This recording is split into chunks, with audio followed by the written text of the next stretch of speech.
New Gujarat medical stores सर्व प्रकारची औषधी, जेनेरिक औषधी, पशु औषधी, आयुर्वेदिक औषधी स्वस्त दरात घरपोच मिळतील। 10% डिस्काउंट, घरपोच सेवा उपलब्ध। व्हॉट्सअप नंबर 92 26 13 19 09, लाईट बाजार नवापूर 425 418, जिल्हा नंदुरबार। ईमेल आयडी आहे gujaratmedical1954@gmail.com।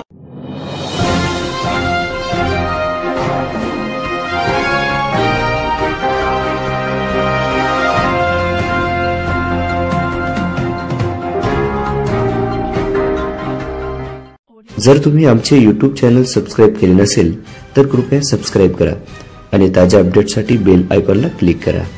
नवापूर शहरातील उच्चभ्रू वस्ती असलेल्या मंगलदास पार्क परिसरात रात्री 3 ते 4 वाजेच्या सुमारास 2 घरफोड्या झाल्या। त्यामुळे नागरिकांमध्ये भीतीचे वातावरण निर्माण झाले आहे। मंगलदास पार्क परिसरात डॉक्टर कटारिया यांच्या मागील बाजूस असलेल्या रोडवरील सेवानिवृत्त प्राध्यापक GS पाटील व विजयाताई जडे यांच्या घरात चोरी झाली आहे। विजयाताई जडे हे मागील 1 वर्षापासून परराज्यात हैदराबाद येथे वास्तव्यास असल्याने घरात चोरट्यांना कोणतीही किमती वस्तू मिळालेली नाही। प्राध्यापक GS पाटील यांच्या घरातील खिडकीची लोखंडी ग्रिल तोडून घरात प्रवेश केला होता। घरातील खालच्या मजल्यावर वयोवृद्ध जोडपे झोपलेले होते। बेडरूममध्ये प्रवेश करून 85 वर्षीय वृद्धाचा हातातील सोन्याची अंगठी व कपाटातील मंगळसूत्र असे अंदाजित लाख रुपये किमतीचे दागिने लंपास केले। चोरट्यांनी घरात प्रवेश करताना झाडे कापण्यासाठी घराच्या पुढच्या बाजूस ठेवलेला कोयता उचलून घरात खालच्या रूममध्ये असलेल्या वयोवृद्ध दाम्पत्यांना धमकावत दागिने घेऊन गेल्याचे सांगण्यात आले।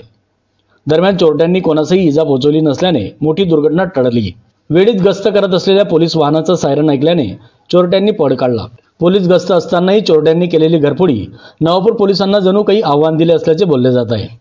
घटनास्थळी पोलीस दाखल झाले असून परिसरातील घराबाहेर लावलेल्या CCTV फुटेज तपासले जात असून लवकरच चोरट्यांना जेरबंद करू असा विश्वास पोलीस निरीक्षक बाळासाहेब भापकर यांच्या मार्गदर्शनात तपास अधिकारी असलेले सहाय्यक उपनिरीक्षक धीरज महाजन यांनी व्यक्त केला आहे। Premendra Patil, Navapur live news, Navapur.